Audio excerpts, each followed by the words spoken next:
Hi, everybody. My name is Crystal Carter, and I am the owner of Evolution Business Alliance. And today is the first of many broadcasts that are going to be coming to you every Thursday. What we're going to be doing is we're doing Tactical Thursdays. And the purpose behind Tactical Thursdays is going to be this. We're going to actually be working with people, working with business owners to answer questions that are related to business and give them a chance to create a forum here so that they can actually be able to get answers to those questions and additional support. We can either direct them to who may be able to assist them or be able to help them ourselves. I'm going to take a moment and share my PowerPoint with you all. Give me just a moment.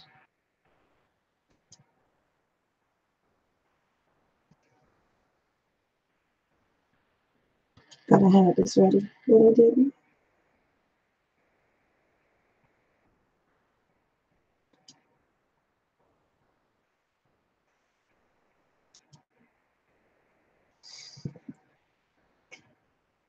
Now, our topic today is going to be how to successfully manage a project. But really, the main thing I want to point out to you all is I want to talk to you about really what is a project manager and how you can take advantage of the of having a project manager on your team. Most people hear the term project management, but they don't always know what that means. So today, I want to take a moment and today we'll take a moment and explain what project management is, as well as show you how to apply project management to your business.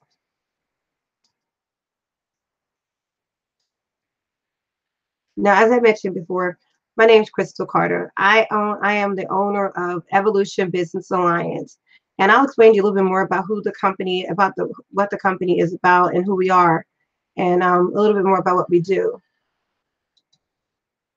I am a mom. There's my precious son, and I'm also a business consultant, project manager, and as I mentioned before, I'm also the owner of Evolution Business Alliance. I enjoy spending time with my family, my friends. This was me dressed up for Halloween. I decided that I was going to be a Christmas tree. And that way I could recycle the decorations for later. But that's my twisted sense of humor. Now, how I evolved my company, Evolution Business Alliance, is because I wanted to be able to work with other business owners and to be able to help them. So that was the actually the evolution of Evolution Business Alliance. We work through by taking businesses and helping to evolve them to their next levels. But because they're again businesses, we work with our alliance, all of us working together as a team to build the business and help business owners where they need additional support. This is my gift. I find this my honor and my pleasure to be a part of helping business owners fulfill their destiny and go for their dreams. To me, it's a lot of fun and it's not like work. When you enjoy what you're doing, you actually, it doesn't feel like work. It's something that you feel more honored to have the opportunity to be able to do. You can reach me. Our website is evolutionbusinessalliance.com, and we'll reach back out to you more to find out how to get more information about our project management program. Now, who needs project management? Wow. When you think about who needs project management, first you got to kind of understand, what it is. But project management is actually in all areas of our lives.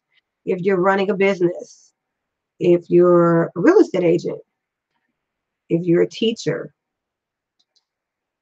a salesperson trying to get those contracts signed, a mom, a dad, project management is actually um, considered when you're managing something that has a beginning and has an end.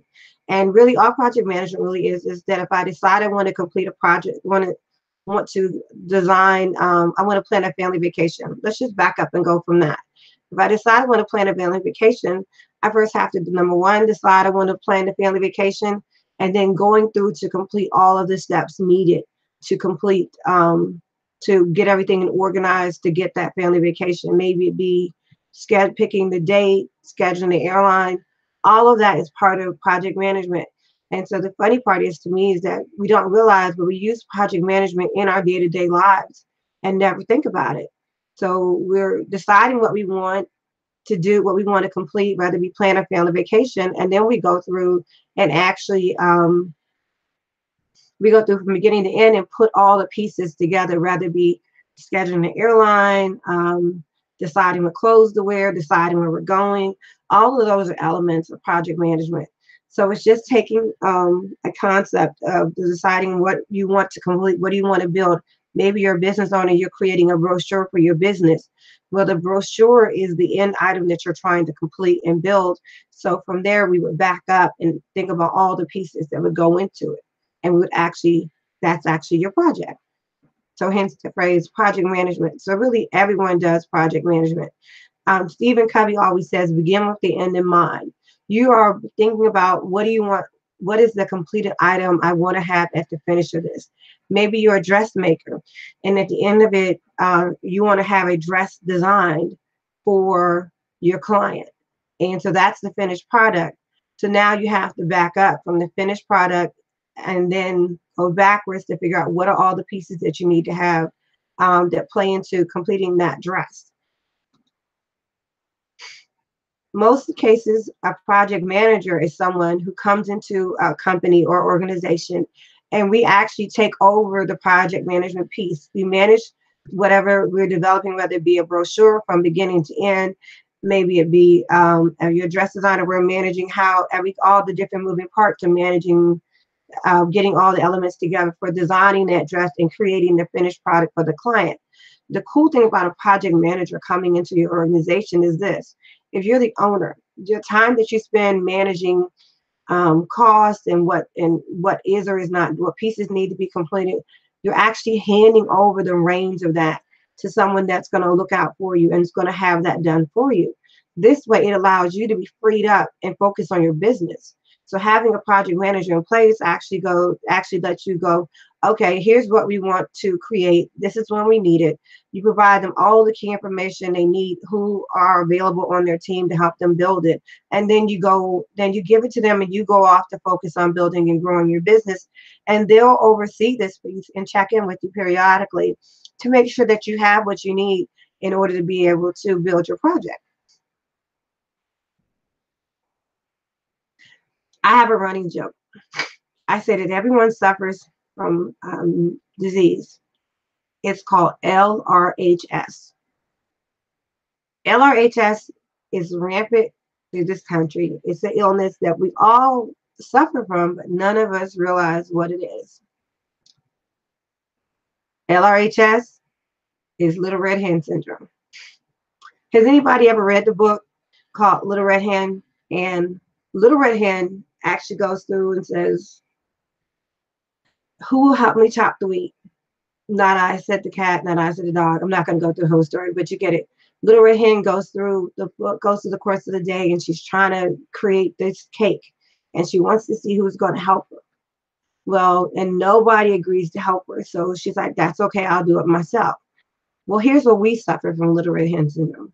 We suffer from Little Red Hen Syndrome by feeling like that's okay, I'll do it myself. And we never stop to ask for help. But when you learn how project management plays into your business and bringing in a project manager, you can get rid of some of Little Red Hen Syndrome. It's always going to linger around somewhere, but it will be there.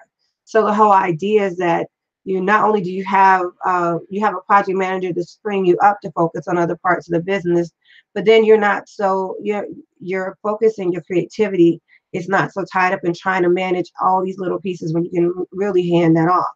So I said everybody suffers from LRHS. I think I still have some bouts with it occasionally, but I work my best to keep moving forward and to not suffer with it.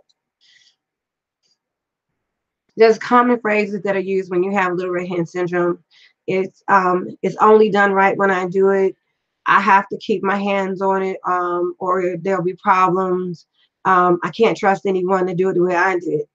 Well, when you're implementing strategies like a project management, as well as project managers can also help you define your processes. So when you think about your processes, here's what you do.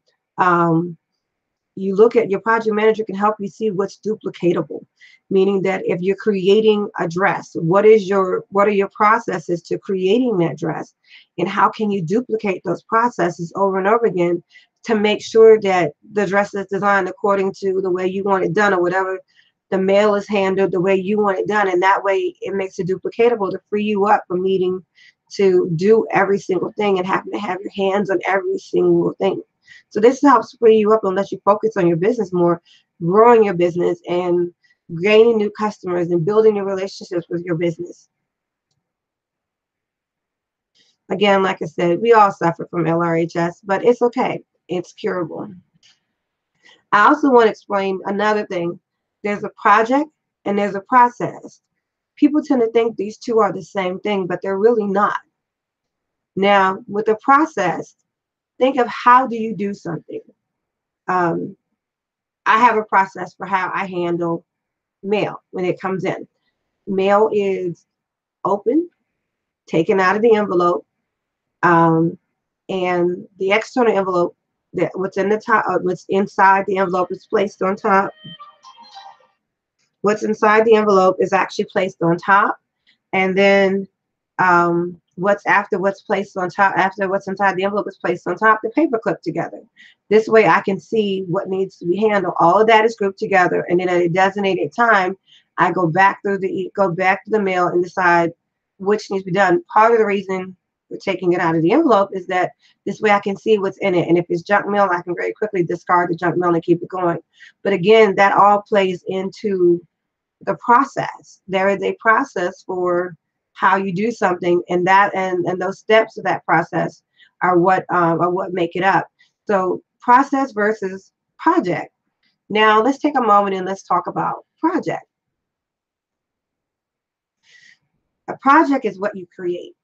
It has a start and an end date. When you're looking at a start and end date, it's like, okay, I need to have, first you have to think of when this project, whatever you're creating, needs to be completed. So I need it by this date. And then you're going to back up and from there and decide where you're going to start. So when you start, so a project has a start and a stop. It's not ongoing. If it is something that you're doing over and over again, that's not really a project. That's a process. So how do I open mail? We get mail every day. So when we get mail every day, we go through the process of how we handle the mail when it comes in. When we onboard a new client, we have a process for how we onboard that new client and how it's taken care of. So just think of, one is how you do something, the other is something that you're creating. Now I'm going to give you a few steps to successfully manage any project. And I'm going to give you a chance to get a little bit of recovery from Little Red Hen Syndrome.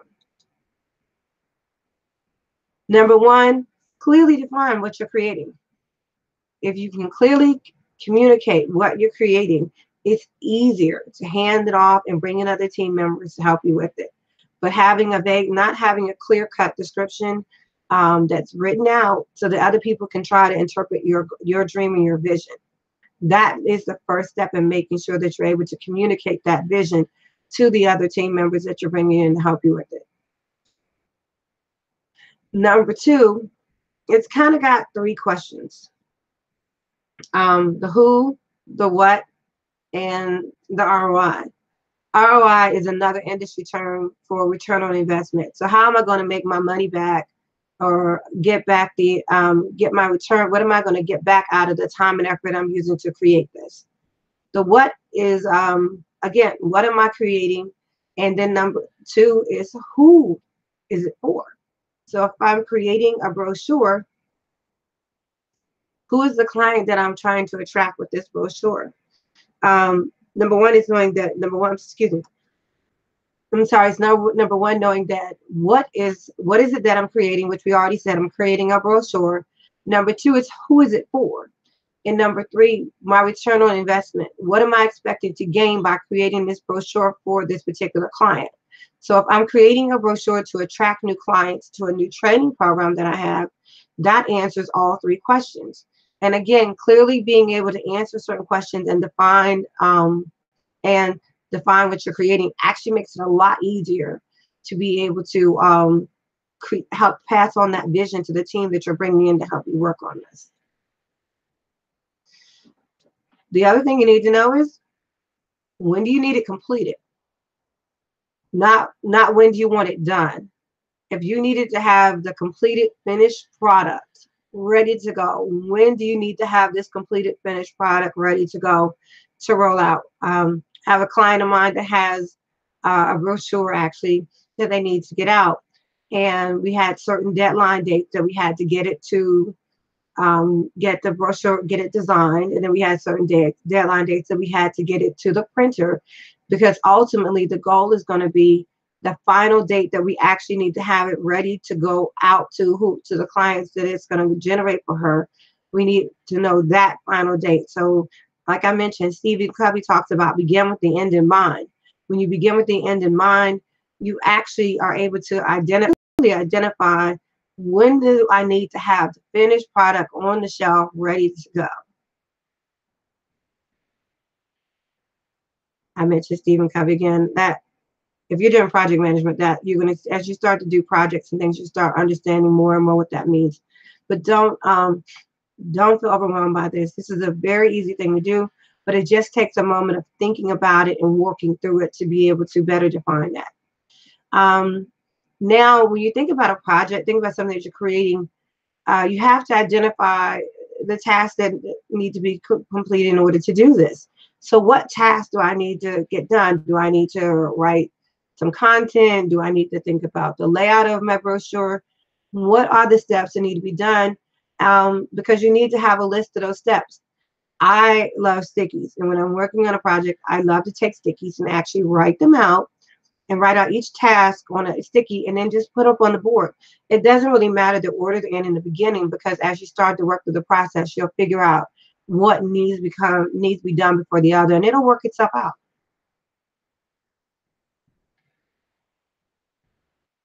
You also need to think of a list of resources and services in order to develop what you're creating. So if we're creating a brochure, are we doing it on the computer and designing it ourselves? Are we sending, are we including graphics, actual pictures, or are we including, what do we need to create this finished product? Do I need pictures of kids? Do I need the website information? Do I need my company information? What's going on it? And think about what resources that you need in order to create this. And resources are not always people. Sometimes you need a graphic designer, because the graphic designer is going to make it look pretty. It's going to make it look pretty and look really nice and create the image that you want to create for your brochure. So that may be a resource that you need, because that graphic designer is going to provide the service of putting the graphic arts into the project. And I keep saying the word graphic, so it sounds a little crazy. But but the idea is that make a list of resources that you need. Sometimes the resource is a person. It may be that you need to get a printer. If you're creating this in your own office, you maybe need to get ink for the printer. That's a product that you're going to need to create your finished item that you're working on. One of my mentors, Shay Brown, is always talk. You hear this phrase a lot. At him asking, "Is this the best? Is the best and most effective use of my time?" So when you're looking at projects, what I want you to do is step back for a moment and look at the list of tasks that you created, and think about, are all of these tasks following on you? And if you're, especially if you're a business owner, or what we like to refer to as a solopreneur, the question really becomes is, are you the one really doing most of the work, and what can you outsource? I have another mentor that does a great class on outsourcing, which is really good. But you want to look at these tasks and see, who on my team can I assign some of these things to do, so everything's not falling on your shoulders to get it all done. So this is where we get into delegation versus automation. Is there something on some of these tasks? Is there something in here that can be automated to get it done? Or is it something I can delegate to someone else to get it done? So again, a resource is not always a person. It could be a software that can actually do what you're going to do for you, so you can use the software to be able to complete it. Or if it's a person, you can have the person to be able to complete it. So again, next to all the tasks, the person assigned to is not always you. Now that you have all this information, you know what you're creating, you know when you're creating it. You can actually build a timeline. And when you build a timeline, you want to think of it as what needs to be created in which order. So now we're going to take those tasks that we talked about earlier and actually start to put them in order of when they need to be done, basically what needs to be done first. And so that you know you can create an order and build out what needs to be done first and how much time will each of them take. And again, you're reaching towards that finished date that we talked about earlier. What is that finished product date that we want to have this thing ready to go and on the shelf and it's done? So that's why you're going to build your timeline so that you can track along with what's done, kind of like a checklist with some dates assigned to it. That's really what a timeline is. You have a checklist and you have dates, have them in order, and you have the dates next to them when this item on the checklist needs to be done. That's your timeline to show what you're expecting to get done at certain times in the process of building the product that you're creating. The other is think about your communication. How, if you're engaging other people, how are you going to engage with each other? How are you going to communicate what's going on? This hear no evil, see no evil, speak no evil is not the best way. It's not the best way to communicate with teams when you're working with people on your teams, and even if you're working with outside vendors, you have to have established a way of how are you going to communicate with them on this project and what needs to be done. And that open line of communication is very essential to reading to meeting the timelines. Maybe the graphic artist is going to send you these the graphics that they've designed, and they're going to send it to you through email, and you have so much time to look at them and respond back to the email. That's again your communication. And how do I communicate? How are we going to communicate with each other about this project in order to get it to the finish line? Okay, so let's take a moment and recap. We talked about the first one, which is clearly define what is being created. Number two, answer the questions of the who, what, and return on investment. Number three is setting the date when the project needs to be completed. Thirdly is identifying all the tasks that need to be completed. Sometimes this will affect the actual completion date because depending on what needs to be done, we have to make sure we identify how much time is needed. The next step is talking about the resources. What resources do you need to develop your product or service? So again, it's not always people. It can be software. It can be a machine. Maybe you need a special type of printer or a piece of equipment in order to complete it. So think about your list of resources. Now that you have all this information collected, you can build a timeline working backwards from your date that you needed this item completed to build out when things need to be done and also start better planning the order that they need to be done in.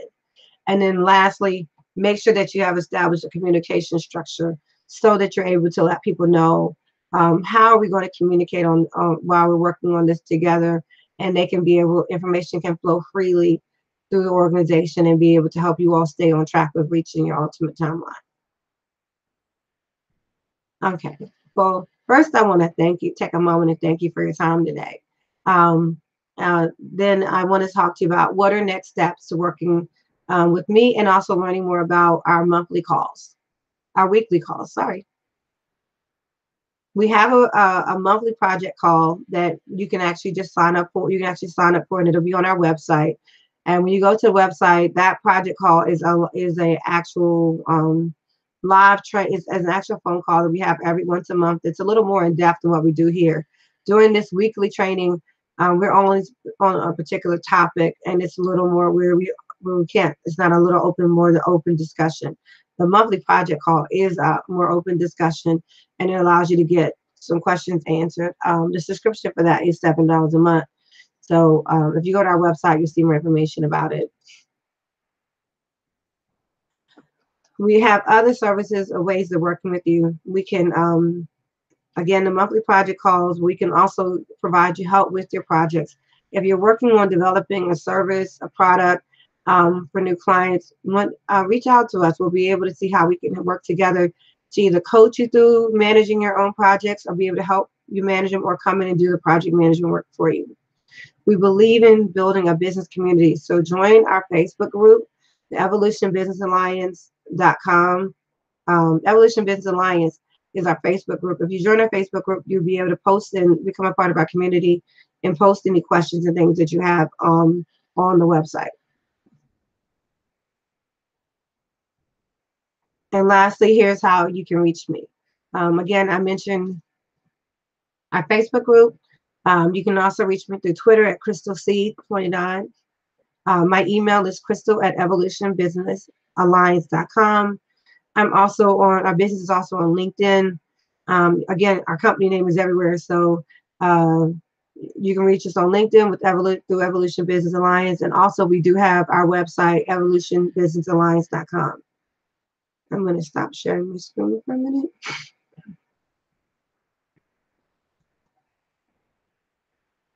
Hey, I just want to come back up and say thank you so much for your time today. I really look forward to future trainings with you. I look forward to, forget, it's cold weather here today. I look forward to future training with you and opportunities to learn and help you grow your business. Please feel free to reach out to us. And again, put your comments in the Facebook group. And we look forward to our next training next week. Now, next week's training is going to be on, I almost forgot. Next week's training is going to be, would you work with someone without a contract? Why and why not? Talk to you soon. Take care. Bye.